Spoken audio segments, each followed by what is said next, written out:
Thank you, Mudoka, for that. Now, it's about that time we take a look at what's trending online in the social media platforms. And our very own Asha Foxy is here with me. Good morning, Asha. It's good to see you. Hi, Ashley. How are you?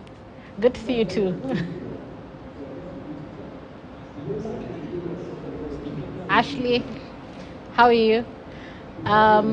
Yeah, so on what's trending this morning, we're going to be talking about Mukami Kimathi. There's a lot of tributes coming in on her passing as well. And a lot has come out. We have several, trends online regarding this. Mukami Kimathi herself is trending. Her late husband, Dedan Kimathi, is also trending. Rest in peace. We have Mau Mau, we have Marshall. All these are trending as guys are sending in their tributes to the late Mukami Kimathi. And other things that guys have highlighted is also, how freedom fighters are treated in this day and age. We've seen her really, struggle towards the end before she passed on yesterday. And we've seen, of course, several governments, that have been, the government of the day basically have come through to help wherever they have been able to. But guys have generally talked about the conditions in which they live. And not just our war heroes, even our just heroes in terms of sports and all these other, things that really tie into our heritage and push us as Kenyans. Guys have talked about, how they're treated, and maybe we should treat them better, but also, of course, several tributes and condolences to the family is what is trending online right now with regards to Mukami Kimathi.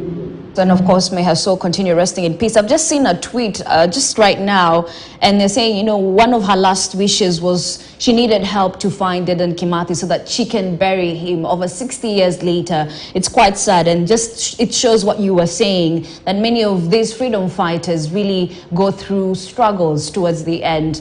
Anyway, may her soul continue resting in peace. Let's take a look at what else is trending. The Finance Bill 2023. And I'm telling you, I think this is what you can perfectly describe as more money, more problems. What do you think? The richer you are, it's not always, what do they say? It's not as rosy as it seems, Yeah, I think problems are at every level. When you're going to 10,000, she does a 10,000. When you're going to 500,000, she does a 500,000. And I think this is one of the things that has come out really strongly. I'd say Kenyans are living at several ways per second, because anyway, the finance bill has come through. There's a lot of, basically what guys are complaining about is the possibility, or rather overtaxation is going to be happening. There are those who are okay with it. Actually, they feel like it's good. We're headed in the right direction. And there are those who feel that this is terrible, And there are those who are just in the middle, like, okay. There are those who are feeling like, phew, I don't earn 500,000. I may be, I don't fall in that, category that's being taxed 35%. And then there are those who feel like, there are certain things that I think people should really go through this finance bill and take part in the public participation process of this, not just look at it on social media and vent on social media. They should actually participate in this, because what people don't know, and other things that guys are also highlighting is, for example, in HIF, even for those who are unemployed, what this bill proposes is that they'll be required to contribute a monthly fee of 1,000 shillings per month, and if you're unemployed, where are you getting that money from? So there's a lot. Guys have really dissected this on social media. Some experts as well have come in to give their input, but what I'd encourage people, and what people online are also encouraging each other to do, is to go through this bill, understand it, and beyond social media. Just don't have the conversation only on social media. Push this to take part in the public participation process of this. And yeah, so that by the time this is being, whether it goes through or it doesn't, you have played a part in how this plays out. And of course, even in our paper today, we have broken down a lot of, the information that is there on this tax. So there's a lot of information on it. To some, to Jue, information is power. Information is truly power. All right, another topic that has been trending for the better part of, I think, 2 weeks now and continuing is the Shakahola Massacre. Of course, we're aware that controversial pastor Ezekiel Odero of New Life Church finally spent his night at home, as well as the autopsy conducted on the 24 bodies exhumed from Shakahola on Thursday shows that they died from starvation. Others were hit, on the head. They might have been killed. That's what the autopsy is saying. Now, this is quite unfortunate, but I know there's a lot that's being said online on the same. Biggest question is what really happened at Shakahola. And before we get to Shakahola, let me just mention what's trending about Ezekiel himself.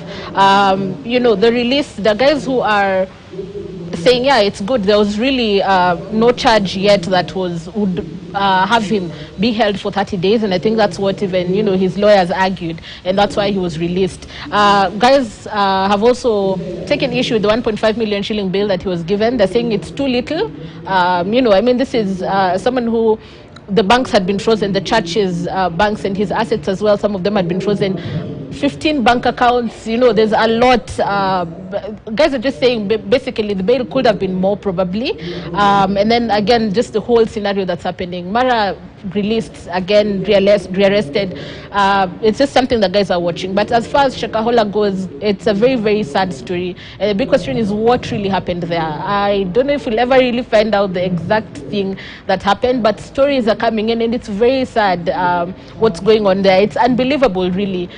So many bodies, and the fact that this had gone on for so long, even if it took a day or two, doesn't really matter. Guys are just shocked at the extent of what happened, the loss of life, and how hidden this was.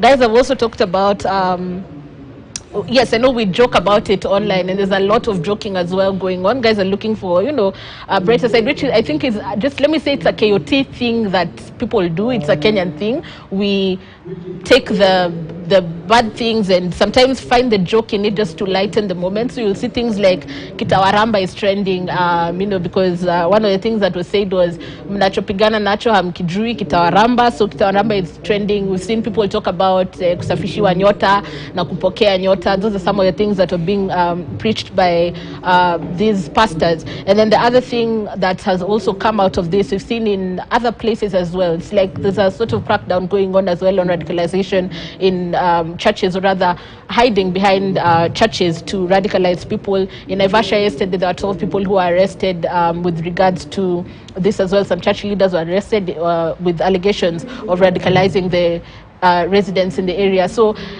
people are just being vigilant. It's brought out a lot of talk around religion and crime, and how people are using religion to advance the criminal agendas, so to speak. So, yeah, condolences to those who lost their lives, and it's terrible, basically. Really is terrible. All in all, we just hope that we continue being good to each other. All right, the final one, and this one really pains me, so don't dwell on it too much, Asha. So EPL, Manu lose to Brighton. I'm still... Ashley, sorry, Kiburi FC, it is good, I think, for me. I'm sorry, Ashley, and all Manchester United fans. The rest of soccer fans, we are excited because Kiburi imepungua. Brighton hashed you guys yesterday. Goal was scored by McAllister last night. This is World Cup winner yes. They lost 1-0. Let me stop getting excited about their loss. But yeah, Manchester United lost 1-0 to Brighton yesterday night, and wamechapwa na Brighton home and away on the EPL games. Brighton has beaten Man United, which is amazing. And the goal was scored by World Cup winner Alexis McAllister. This is a guy from Argentina. Yesterday as well, Napoli had a game, and Napoli won the Serie A. I don't know how to pronounce this, but let me Serie A, the league, the Italian league.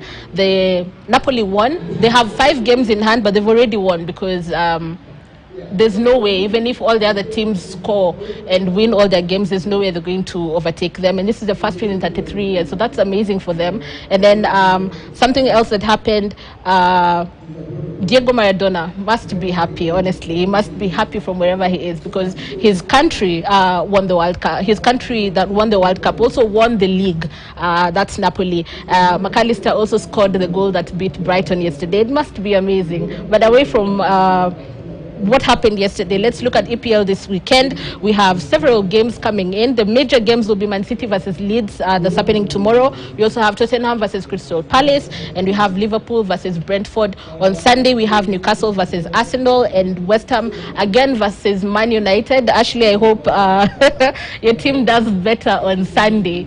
And just to wind up on the sports bit, we have Formula One on Sunday as well. They will be at USA Miami, and there's a lot going on there with the different drivers and, you know, the surprise team. Some of the ones we thought were always doing well and they're not doing as well this year. Ferrari is coming up again, which is amazing. There's a lot. I can go on and on and on about Formula One especially, but let's look out for the USA Grand Prix on Sunday. Well, Asha Fox, it's Syria, at least that I know for sure. I'm not good in sports, but that one I know. But of course, with Manu, tunashinda pamoja, tunakufa pamoja. So we continue fighting on. Thank you so much, Asha Fox, for that. It's always a pleasure. While you're watching News Diary, we take a short break. When we come back, our sister station, Spice FM, did an interview.